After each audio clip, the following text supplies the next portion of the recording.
CEO 리포트 11월 2주차. 안녕하세요. 웰스기업연구소 이수민 연구원입니다. 이번 주 CEO 리포트의 주제는 위기의 중소기업입니다. 최근 대한민국의 주요 이슈는 원자재 가격 상승과 요소수 파동 등에 대한 악재였습니다. 그리고 이 악재와 연관이 되어 있는 대표님들께서는 생존과 직결되는 문제가 될 수밖에 없겠는데요. 2021년 가을의 끝자락 대한민국 중소기업의 냉정한 현 위치를 알아보도록 하겠습니다.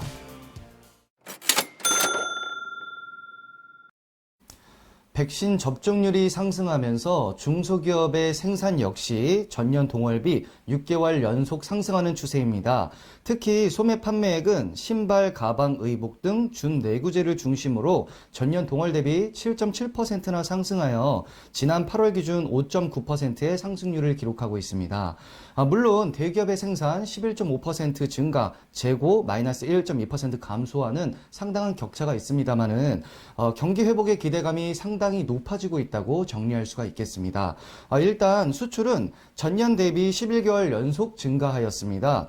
특히 지난 9월 기준 중소기업의 수출은 수출 연휴에 따른 조업일수 감소에도 불구하고 2.8% 증가했습니다. 국가별 세부 수출 증감을 보면 중국은 6.1%, 미국은 2.6%, 일본이 3.6% 증가폭을 기록했으며 수출이 증가한 주요 부문은 반도체 조용 장비가 56.6%, 반도체 등의 장비에 사용되는 합성 수시가 34.2%, 철 강판이 32.7% 증가했음을 알 수가 있었습니다. 이런 경기 회복에 대한 기대감 그리고 수출 증가에도 불구하고 중소기업의 자금 사정은 여전히 좋지가 않은데요. 1금융권 그리고 저축은행 등의 대출금리가 인상되었습니다.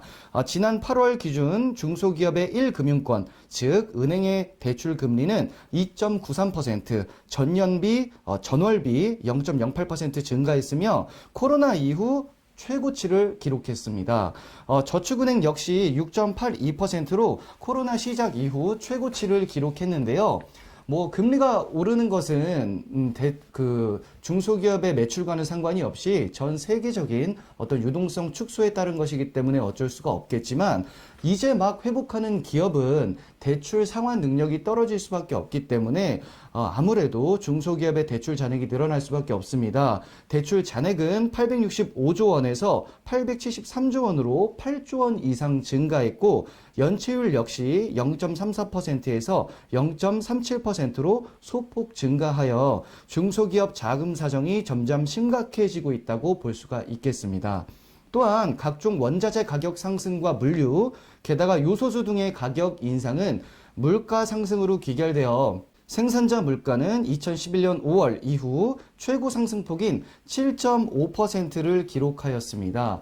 2021년 11월 중소기업에게 필요한 전략으로서는 풍부한 현금 유동성 확보와 유동성 축소에 따른 금리 인상에 대비한 적정한 재고 확보 및 원자재 확보 등이 필요하겠습니다. 2020년 작년의 키워드는 중간배당이었습니다. 초과배당 등의 증여세 과세가 2021년부터 시작이 되는 만큼 작년에 많은 중소기업들에서 초과배당과 같은 중간배당을 많이 실시를 했는데요.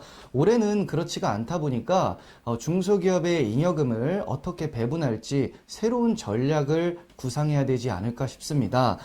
그래서 저희 웰스기업연구소 정우일 소장님을 모시고 이번 연도 새로운 전략에 대해서 한번 알아보는 시간 가져보도록 하겠습니다. 안녕하세요. 웰스기업연구소 정우일 소장입니다. 자, 2021년 법인에 누적된 잉여금을 이제 어떻게 처분해야 될지 뉴 패러다임을 만들기 위해서 오늘 이렇게 말씀을 드리겠습니다. 자, 작년만 하더라도요. 초과 배당이 증여세 과세가 되는 부분이 제한적이었기 때문에 이 시기쯤에 상당한 많은 잉여금들을 자녀에게 초과 배당 형태로 줄 수가 있었죠. 그런데 이게 정부 증여에 해당이 되면서부터 아무래도 초과 배당을 하기가 쉽지 않아졌습니다. 상장기업 같은 경우는 올해 중간 배당 성향이 상당히 높아졌음에도 불구하고 잉여금이 충분히 있고 현금 여력도 충분히 있는 중소기업 같은 경우, 특히 비상장기업 같은 경우는 아무래도 배당을 할 생각은 고민을 해봤을지 모르겠습니다만 실제로 배당을 하기가 쉽지 않은 상황인 거죠.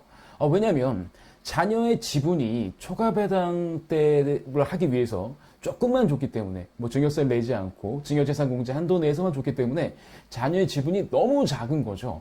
너무 작다 보니까 자녀한테 이 배당을 해야 될 실효성이 별로 없다라는 겁니다.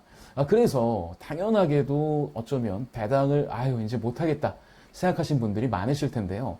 이렇게 배당을 안 하게 되고 그리고 계속 법인에 돈을 쌓아두게 된다면 아무래도 잉여금이 너무 과다하게 축적이 돼서 이 과다 축적된 잉여금으로 인해서 나중에 주식 가격이 너무 올라가서 그 대표님이 유고하시거나 아니면은 우리 기업을 넘길 때 여기에 따른 이제 세금 부담이 많아질 수밖에 없는 게 현실입니다. 만약 우리 기업이 지금 뭐 어렵다, 그리고 원자재 때문에, 원자재 가격 상승이나 이런 것들 때문에 현금 보유량을 좀 늘려야겠다. 이런 경영적인 판단에서 배당을 유보하고 하는 거는 상당히 좋은 일입니다만, 세금 때문에 배당 못 해먹겠다. 라고 한다면 이건 조금 문제가 있지 않을까 싶습니다. 그런데 많은 분들이 이렇게 얘기를 합니다. 자녀한테 굳이 주식을 세금 내고 줄 필요 있느냐. 다른 방법으로도 줄 수 있다. 라고 하시는데 그 다른 방법들이 점차 지금 국세청에 이런 전산, AI가 주도하는 그리고 모든 정보들이 함께 통합 관리되는 이런 시스템 때문에 다 증여로 결국 해당이 될 수밖에 없는 것, 이것도 알아두셨으면 좋겠습니다. 자, 일단 요즘 부동산이 이슈이기 때문에 자녀의 이름으로 이제 고가의 부동산을 취득할 때의 경우에는 아무래도 자금 조달 계획서를 쓸 수밖에 없습니다. 그런 자금 조달 계획서를 쓰기 때문에 실제로 그 조달된 내용들을 확인할 수밖에 없는 거죠. 이 확인하는 과정에서 솔직히 예전같이 그렇게 생각하시는 분들이 있어요. 이건 뭐 부모가 아이한테 돈 빌려주면 뭐 어때? 그래서 돈 빌려준 걸로 하자.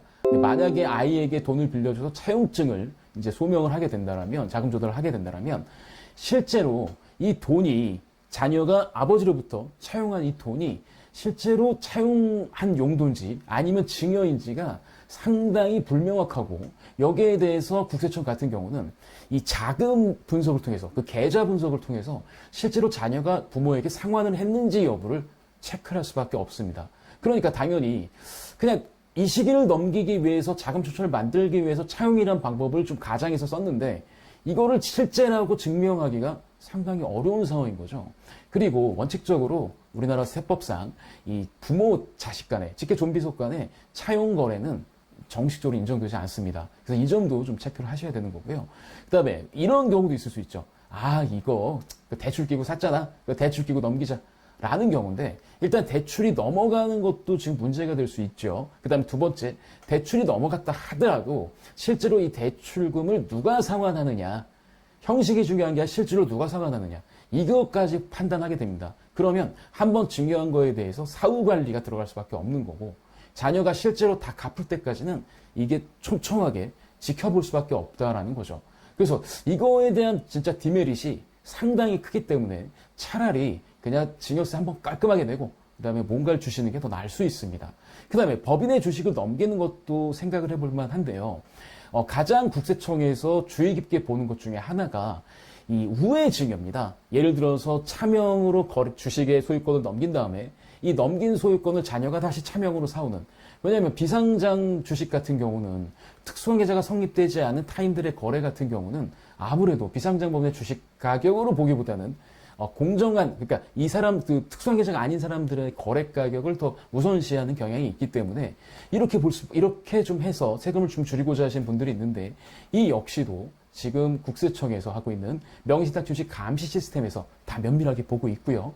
그 다음에 이런 것도 생각해 보셔야 돼요. 누군가가 주식을 취득하게 되면 거액의 현금들이 서로 오고 가야 되는데, 이런 현금 흐름들이 진짜 정상적인지 아닌지만 보기만 하더라도, 통장에 입출금은 내용만 보더라 하더라도 이 주식 거래가 차명으로 하려고 하는 우회 증여인지 편법 증여인지가 다 밝혀질 수밖에 없습니다. 그래서 이것도 어렵고요. 그 다음에 또 한 번 고민하신다고 한다면 이것도 고민하실 필요가 있어요. 자녀에게, 예를 들어서 자녀에게 좀 유리하게 하기 위해서 자녀를 증자를 시키는 겁니다. 자녀가 우리 회사에 증자에 자녀가 참여하게 하는데, 이때 저가로 참여하게 되면 좀 이득이겠다 싶지만 얘는 정확하게도 세법에서 명시되어 있는 증여의 하나입니다. 그러니까 편법적인 걸 아무리 써봤자 지금 국세청에서 증여로 판단하는 것에 대한 기준, 그리고 그 증여로 판단하는 것에 대해서 기준을 잡았다고 한다면 얘를 이거는 정상적인 거래가 아니라 특수관계자 간 증언입니다라는 걸 입증할 수 있는 여러 가지 국세청의 시스템들 이런 것들이 완비가 되어 있기 때문에 사실은 이런 좀 부당한 거래 그리고 약간 편법을 쓰는 거 이 정도는 괜찮아. 여기에 대한 그냥 근본적인 패러다임을 바꾸셔야 됩니다. 그래서 지금은 무언가 편법을 쓰는 것보다는 정상적으로 빨리 하시는 게 그 정상적인 거래를 적절한 타이밍에 하시는 게 훨씬 더 안전하면서 자녀에게 효율적으로 무언가를 줄 수 있는 가장 좋은 방법이 아닐까 싶습니다.